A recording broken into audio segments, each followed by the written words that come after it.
অত্র অনুষ্ঠানের সভাপতি মহোদয়কে সবিনয়ে বিনীত অনুরোধ জানাচ্ছি। ঠিক করো।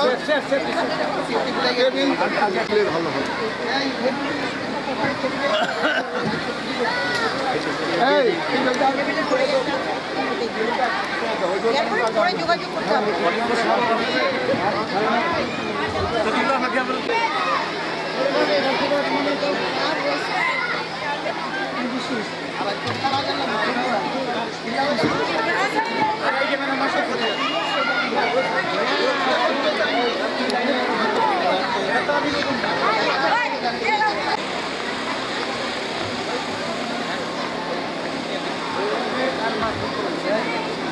আমরা অনুষ্ঠানের অনেক দূর এগিয়ে এসেছি।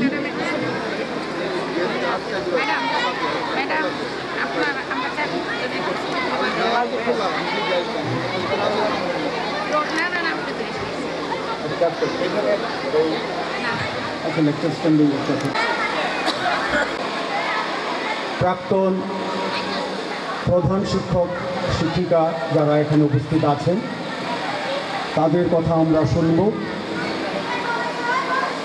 আর তারপরে বিশেষ অতিথিবৃন্দ তাদের বক্তব্য বলবেন। কিন্তু আলিমুদ্দি ভাই সবাই চলে যাচ্ছে, গার্লস হাই স্কুল সবাই চলে যাচ্ছে কেন? বালিকা হাই স্কুলের ছাত্রীরা তোমরা এখানে উপস্থিত থাকো, ওদিকে গেলে এখানে অনুষ্ঠান স্থলে চলে আসো। অনুষ্ঠান শেষ হয় নাই, অনুষ্ঠান শেষ হওয়ার পর তোমাদের সাথে আমার একটু কথা হবে, সেজন্য বালিকা স্কুলের ছাত্রীরা এখানে চলে আসো।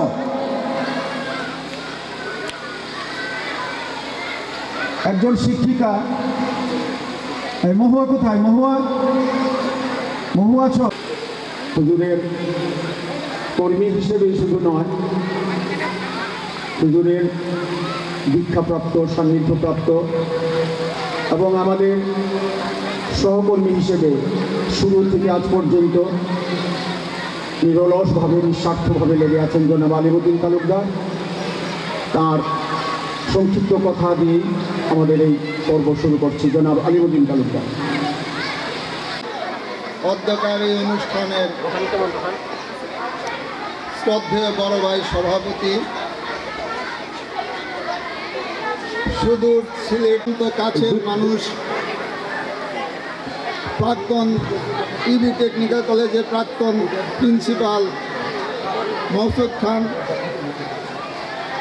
প্রাক্তন হেডমাস্টার বৃন্দ, বর্তমান হেড, আগত ছাত্রছাত্রীবৃন্দ, উপস্থিত সুধীবৃন্দ, আসসালামু আলাইকুম। আজকের এই অনুষ্ঠানটি আমরা পরিচালনা করতে যাচ্ছি খুবই সংক্ষিপ্ত সময়ের মধ্যে, যার জন্য ভুল ত্রুটি থাকতেই পারে। আমরা এই ভুল ত্রুটিগুলো আপনাদেরকে ক্ষমা সুন্দর দৃষ্টিতে দেখার জন্য অনুরোধ করব।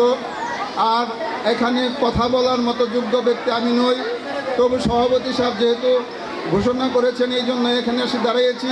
আপনাদের সবাইকে অত্যন্ত আন্তরিকতার সাথে শুভেচ্ছা জানিয়ে এবং আপনাদের দীর্ঘায়ু কামনা করে আমি আমার সংক্ষিপ্ত বক্তব্য এখানে শেষ করছি। আসসালামু আলাইকুম। এটা ঠিক, আমরা যদিও ভেবেছিলাম, কিন্তু আমাদের বর্তমান প্রধান শিক্ষিকা তাঁর স্বাগতিক ভাষণে বলেছেন জানুয়ারি মাসের 10 তারিখ পর্যন্তই আমরা সিদ্ধান্ত নিতে পারিনি এই অনুষ্ঠান করব।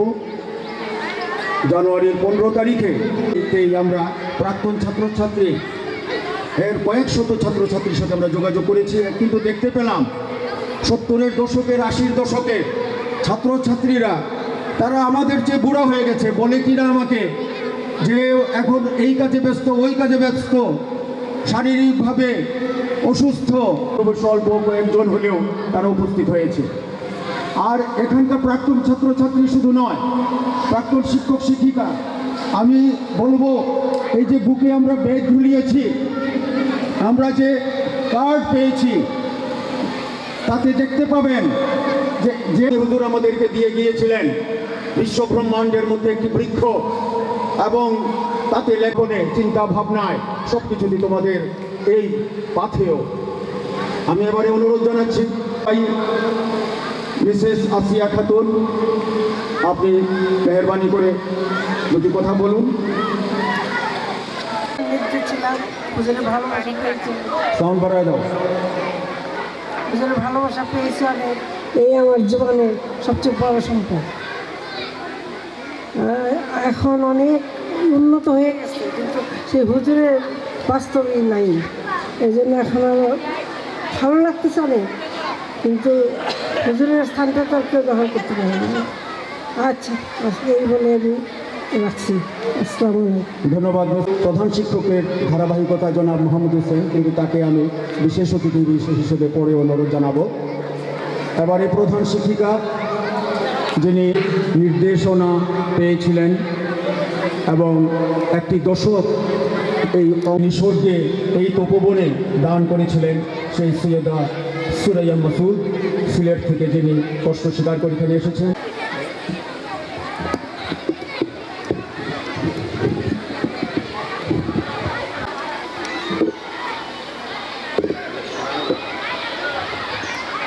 আলহামদুলিল্লাহ রাব্বিল আলামিন ওয়াসসালাতু ওয়াসসালামু আলা সাইয়্যিদিল মুরসালিন।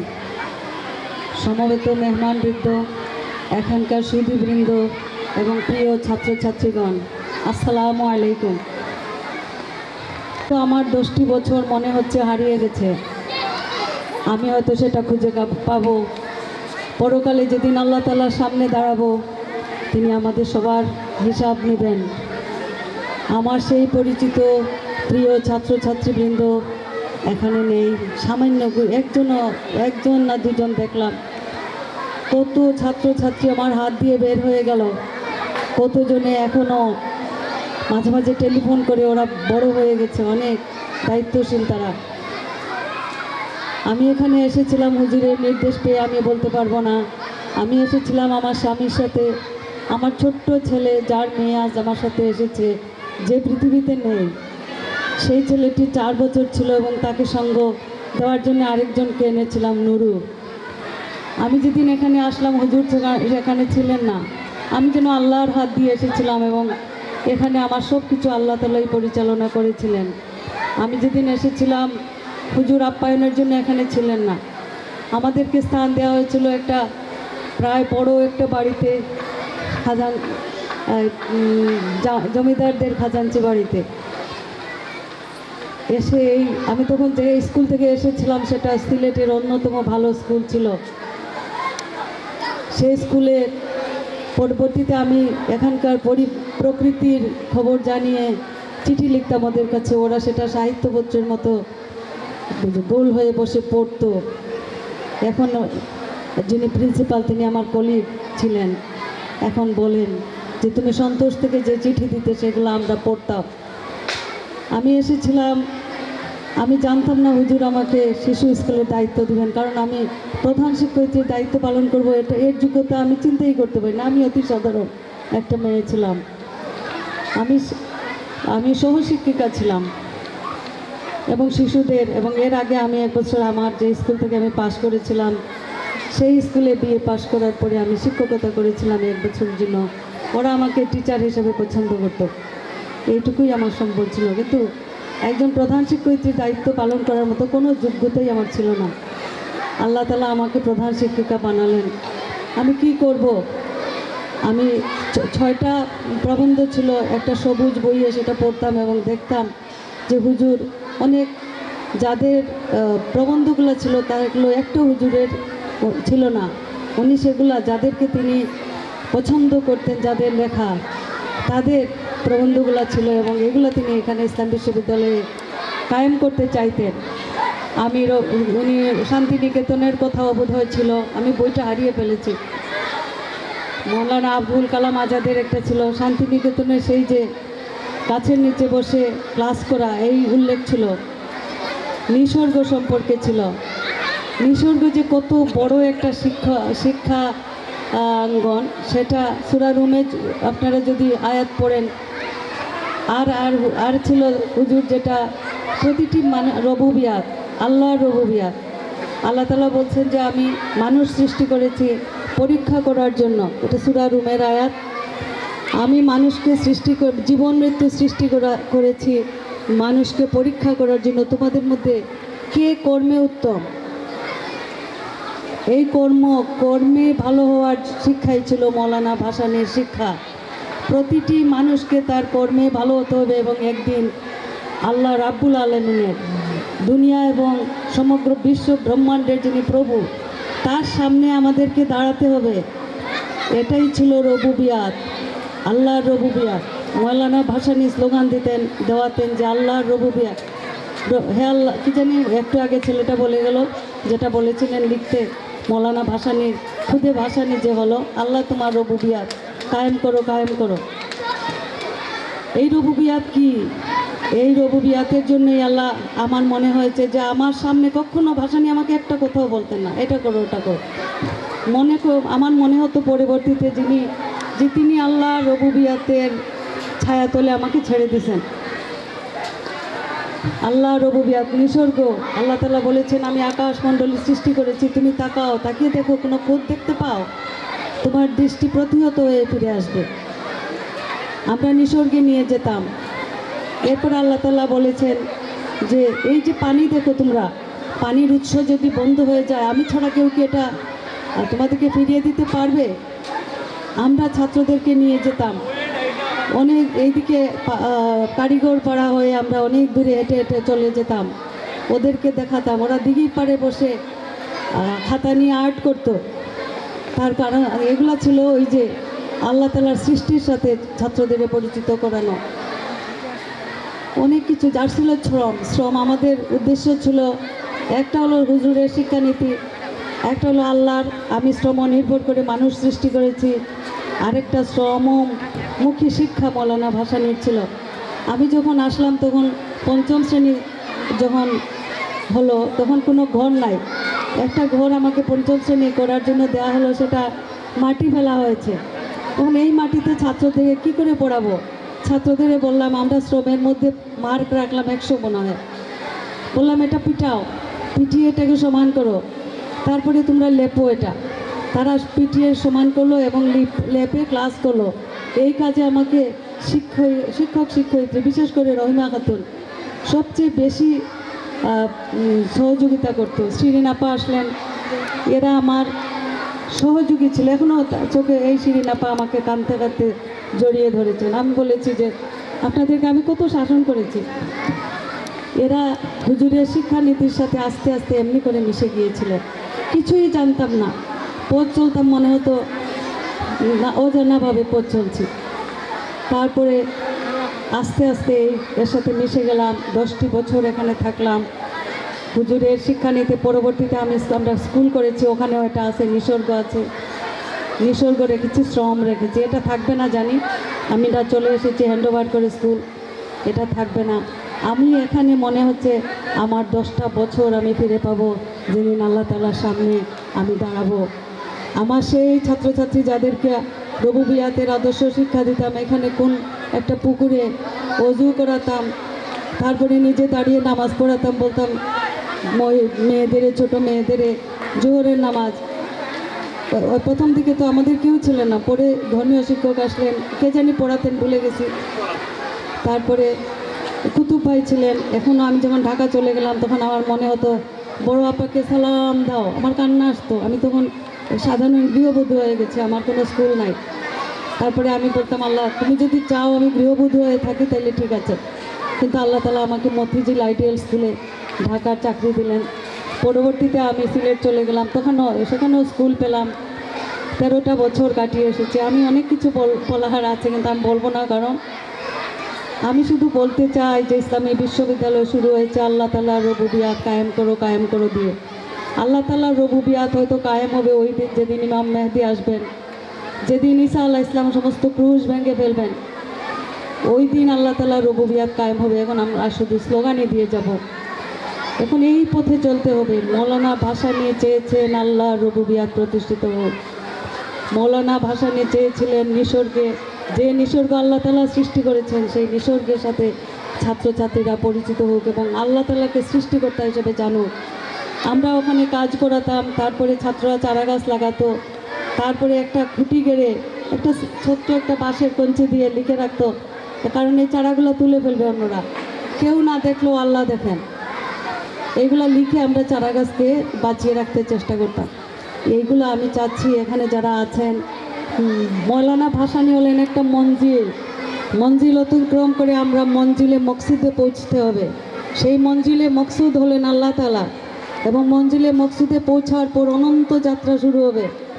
সেই অনন্ত যাত্রায় যদি সফল হতে পারি আমরা আল্লাহ তাআলার সামনে, আমাদের পরকাল রয়েছে, ইহকালের শিক্ষার সাথে পরকালের শিক্ষা যুক্ত, আমরা পরকালে সফল হতে হবে। এই শিক্ষাও আপনারা দেবেন শিশুদেরকে।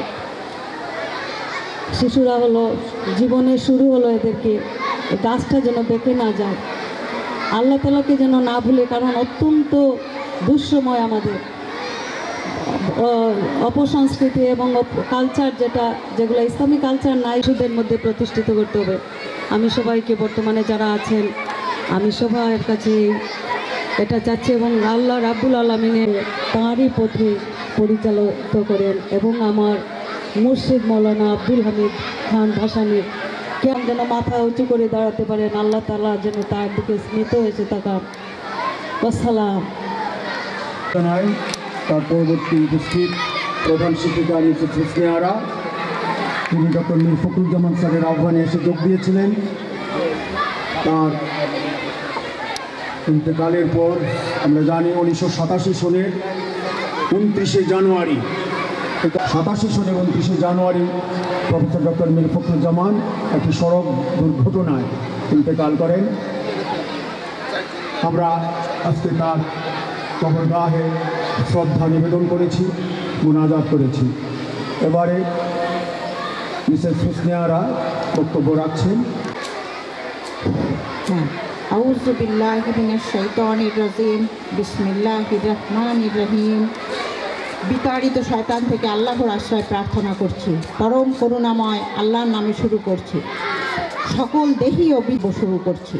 মঞ্চ উপবিষ্ট আমার জ্ঞানীগুণী শ্রদ্ধা ভাজনেরা ও মঞ্চে নিচে আসন গ্রহণকারী শ্রদ্ধা ভাজনেরা ও শিশু প্রাণ প্রতি ছোট ছোট অনেক অকৃতিম আল্লাহর সৃষ্টির শ্রেষ্ঠ জীবেরা, সকলের প্রতি আসসালামু আলাইকুম। এর জন্য তুমি নিজের মেধা মনন দিয়ে এদের জন্য কি করতে পারবা করো। আল্লাহরই সব কৃপা, তিনিই জানেন সমস্ত কিছু, আমরা জানি না। তিনি অল্পদিন পরেই চলে গেলেন। একান্ত আত্মিক চেতনা ছিল হুকুলিবাদ, যে আল্লাহর নৈকট্য লাভ করতে হলে যে শিক্ষা প্রয়োজন সেই শিক্ষাটা কি। আমিও পরবর্তীতে রিজাইন করে চলে যেয়ে সেই সময় থেকেই আমি ওই একটানা গভীর আগ্রহের সাথে শ্রদ্ধেয় শিক্ষকদের সঙ্গে যোগাযোগ করে করে জানতে চেষ্টা করলাম সত্য আল্লাহর পরীক্ষায় প্রতিটি শিশু পাশ করবে এবং দুনিয়াকে জান্নাতুল ফেরদাউস নামে ঘোষণা করা যাবে। আপনাদের অশেষ রহমত এবং আল্লাহর মেহেরবানিতে আমি মোটামুটি ওই জ্ঞানটার একটা প্রশ্নপত্র তৈরি করে এবং তার উত্তরপত্র বের করতে সক্ষম হয়েছি। এবং বাড়ি সভাপতি বাড়ি ভাইকে অজস্র রহমত আল্লাহর বর্ষিত হোক, যার বদলতে আজকে আমি আবার এখানে এসে আপনাদের সামনে সেই জ্ঞান বিতরণের একটা সুযোগ পেলাম। প্রশ্নপত্রটা ছট করে পড়েই আমি এখান থেকে বিদায় নিব, কিন্তু আমাদের সকলকে আজকে শপথ নিতে হবে যে আমরা সহ সারা বিশ্বের প্রতিটি দেহি এবং বিদেহী আত্মার জন্য আমরা অবশ্যই কিছু করবই ইনশাআল্লাহ। আল্লাহ যেন আমাদের সহায় হন।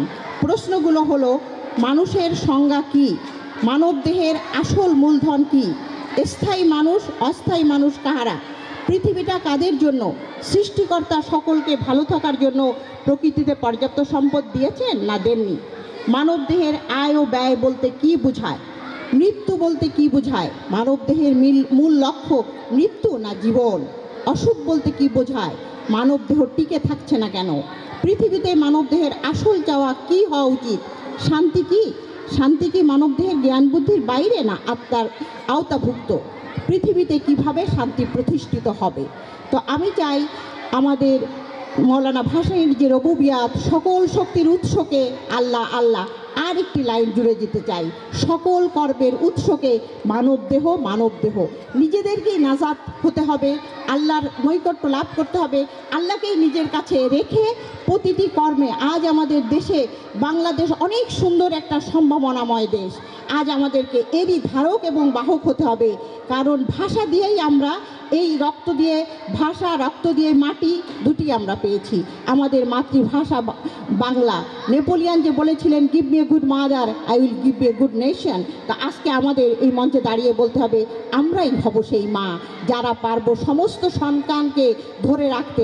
আর অস্ত্র ওই গলা কাটা অস্ত্র নয়, আজ সকলকে কালাম হয়েছে অনেক পড়া, আজ কলম দিতে হবে।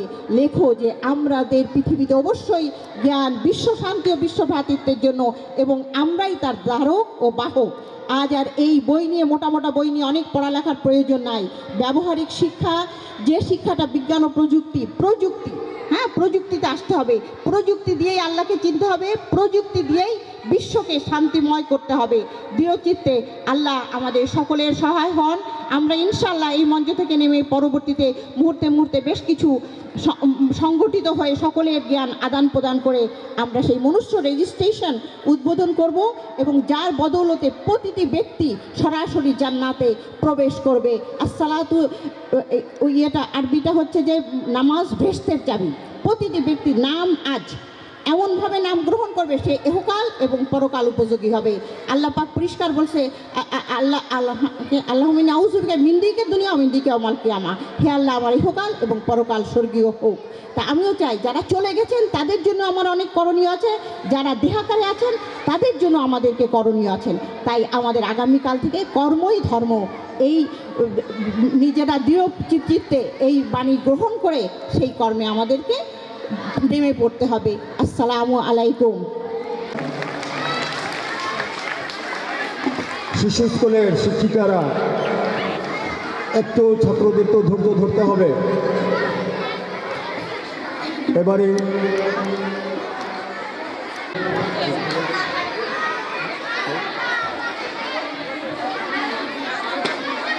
অনুরোধ জানাচ্ছি জনাব মোহাম্মদ হোসেন, পরিচয় সারা জীবনেরই কর্মী, তার বক্তব্য পেশ করার জন্য জনাব মোহাম্মদ হোসেন।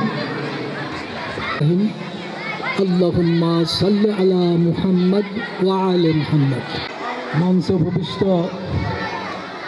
আমাদের প্রাক্তন প্রিন্সিপাল, তাদের সবাইকে সালাম জানাই, এবং সামনে যারা আমার পরিচিত অনেক মুখ এখানে, শাহজাহান সিরাজ সহ যারা প্রাক্তন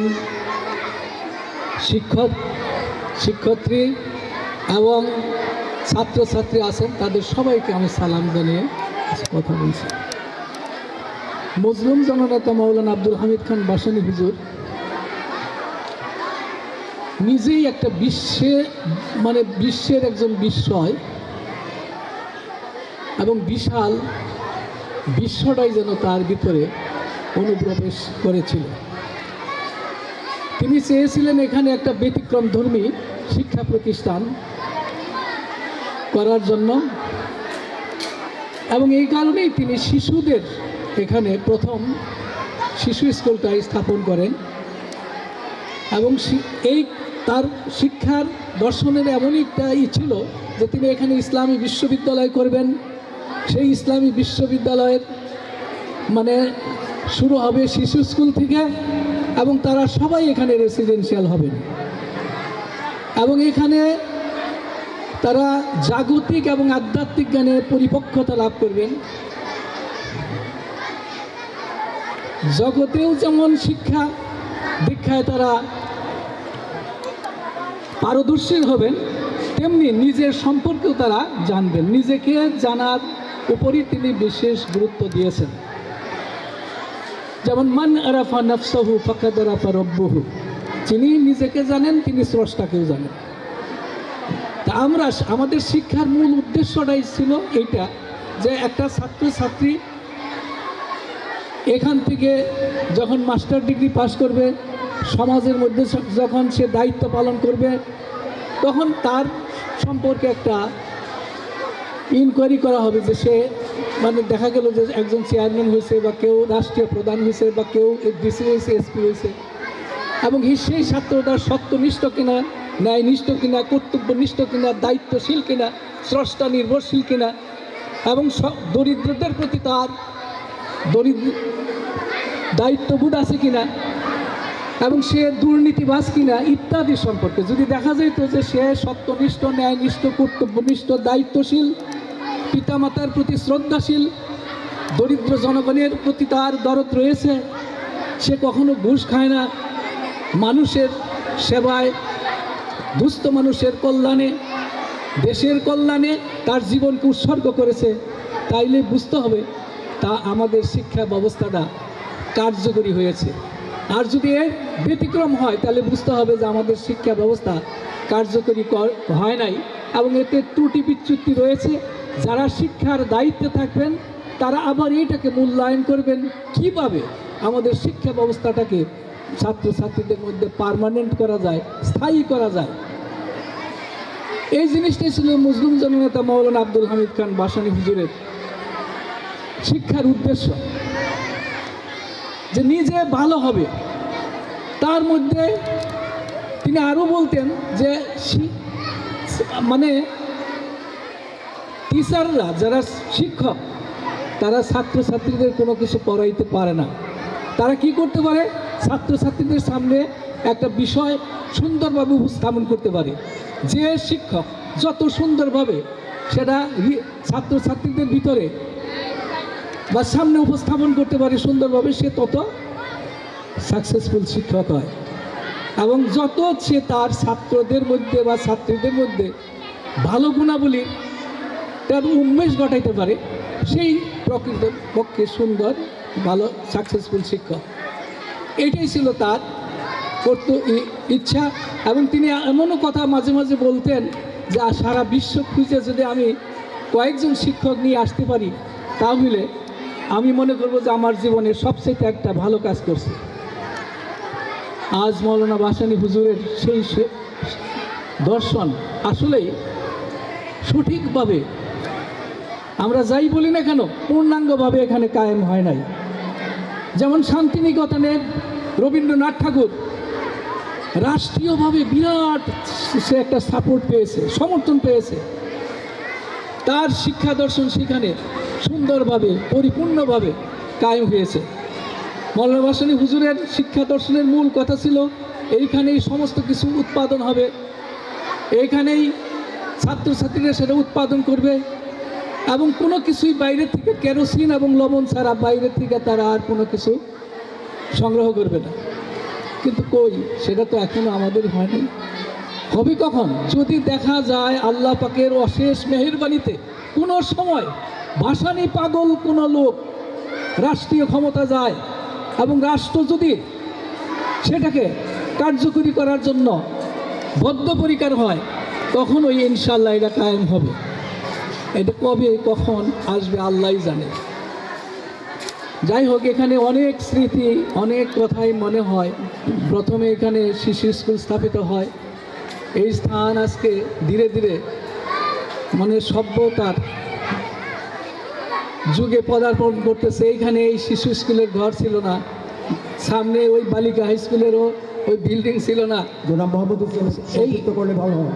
যাই হোক, এগুলো ধীরে ধীরে এখন বিকশিত হচ্ছে। কিন্তু হুজুরের সেই আদর্শ, যাতে হুজুরের শিক্ষা দর্শনটা, সেই ব্যতিক্রম শিক্ষা দর্শনটা আবার মানে কায়েম হয়, সেই লক্ষ্যে আমাদের কাজ করতে হবে। আমি আশা করব এখানে যারা শিক্ষক শিক্ষার্থী এবং যারা পরিচালনার দায়িত্বে আছেন তারা সবাই হুজুরের সেই জাগতিক এবং আধ্যাত্মিক শিক্ষাকে যাতে পাশাপাশি উজ্জীবিত করতে পারেন সেই লক্ষ্যে কাজ করবেন। আমি আমার বক্তব্য আর বাড়াইতে চাই না।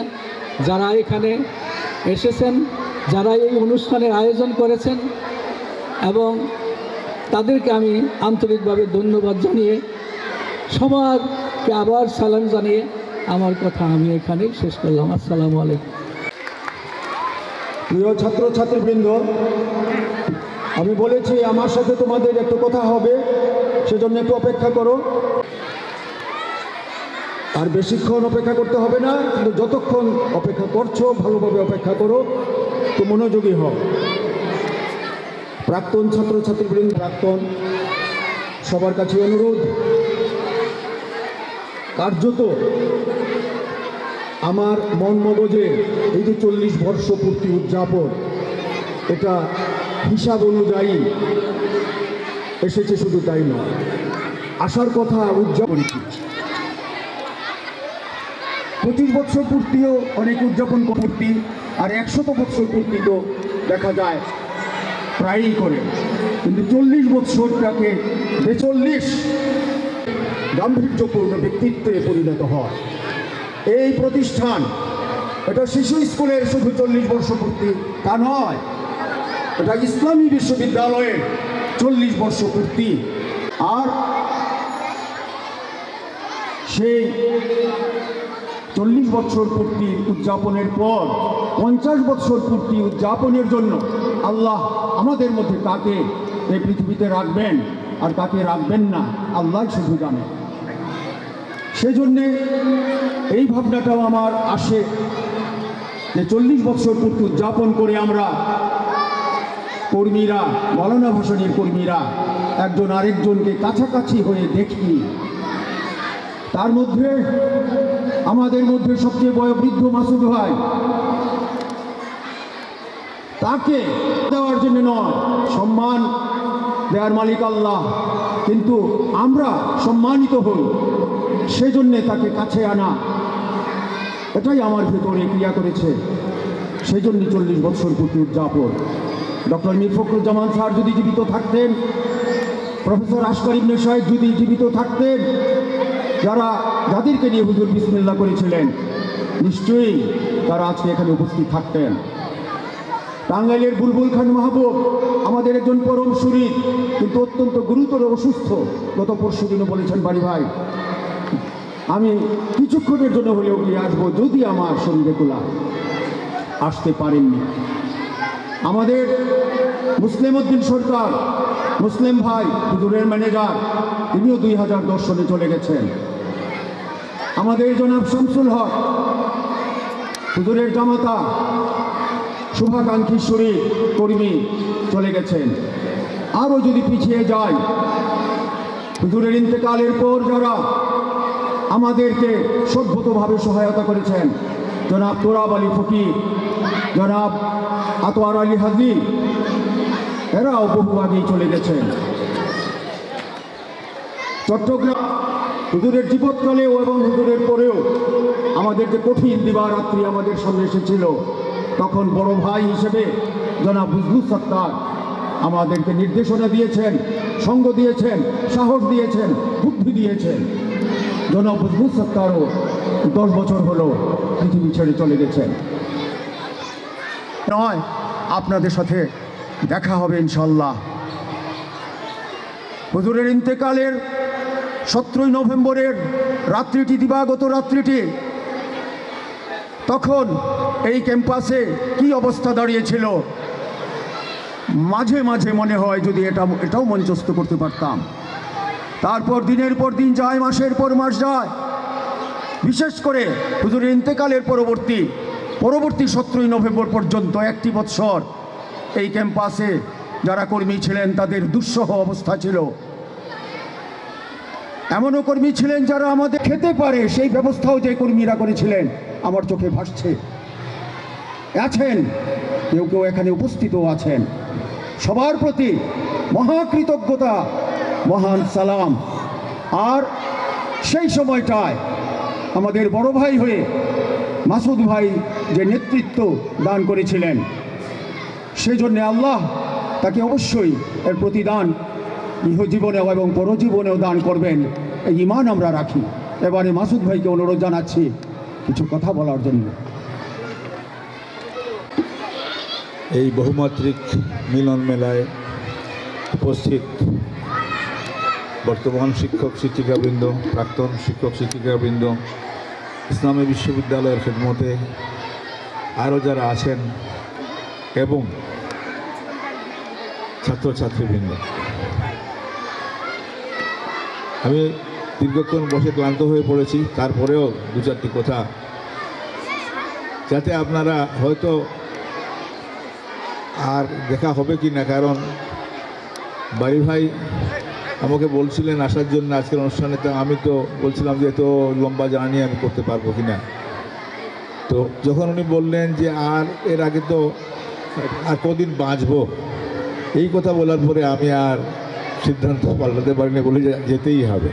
সেই জন্যে এই আপনারা চিন্তা করতে পারেন আমাদের সিলেটে কী পরিমাণ শীত পড়েছে, সেই শীতে আর কৃতজ্ঞতা জানাই আজকের এই আয়োজনের জন্য, এই জন্যে যে এই সন্তোষ আমার জীবনের বিভিন্ন রকমের ঘটনা প্রবাহ আছে, তার মধ্যে সবচেয়ে আমার জীবন স্মৃতিতে সবচেয়ে পবিত্র এবং আমি বলবো আনন্দময় যে দিনগুলো, সেটা সন্তোষের জীবন। এবং এটাই আমি মনে করি আমার জীবনের সবচেয়ে বড়। মৌলানা ভাসানী হুজুরের প্রতিষ্ঠিত বিশ্ববিদ্যালয়ের চত্বরে দাঁড়িয়ে আরও দুটি কথা বলার সুযোগ দানের জন্য আমি সর্বপ্রথম আল্লাহর কাছে অশেষ শুকরিয়া আদায় করছি। আমি ছোটো ছোটো কয়েকটি কথা বলবো, যে কথাগুলো আমি আশা করব যে আমাদের শিক্ষক শিক্ষিকা এবং যারা এখানে কাজে আছেন এবং আগামী দিনগুলোতে থাকবেন, তারা এই কথাগুলো মনে পড়েছে আমার। আরেকজনের নাম আমার মনে পড়ছে না, বললাম যে চলো না একদিন ভাসানী সাহেবকে দেখে আসি। হুজুর তখন তার সরকারের দ্বারা অনেকটা গৃহবন্দী ছিলেন, কিন্তু সরকার সেটা স্বীকার করতেন না। তো আমরা এসে রাজনৈতিক কর্মী পরিচয় না দেওয়ার ব্যাপারে সিদ্ধান্ত নিলাম। আমরা বললাম যে হুজুরের মুরিদ, আমরা সিলেট থেকে এসেছি, পীর সাহেবের বাড়িতে যাইতে হলে কলাটলা কিনতে হয়, এগুলো কিনলাম বাজার থেকে, যাতে করে আমাদের পুলিশ বাধা না দেয়। কারণ এসেই দেখলাম এখানে অসংখ্য পুলিশ, তো হুজুরের ওখানে লোকজন খুব কম যায়। তো যাই হোক, আমরা তিনজন সেখানে গেলাম। তো হুজুর সেই সময় এই